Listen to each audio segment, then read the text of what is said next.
Bismillahirrahmanirrahim. Hadza faslun ibarati fasal an-niyatu utawi niat iku salasu darajatin telu pira-pira derajat.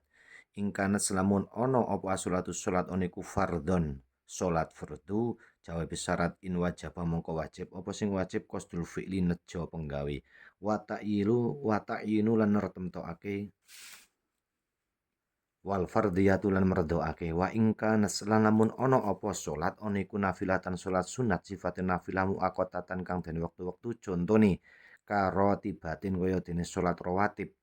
au dzata sababin utawa salat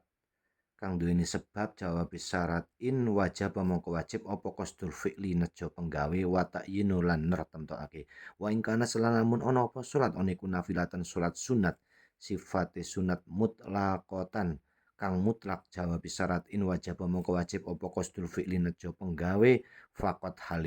halibloko al fi'lu tawi penggawe iku usoli lafal usoli salat sapa ingsun wa ta'yinu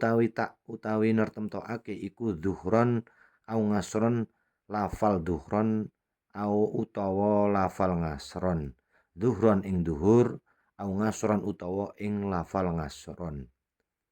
wal fardiyatu tu merdoake iku fardhon lafal fardhon hale fardu wallahu alam bissawab.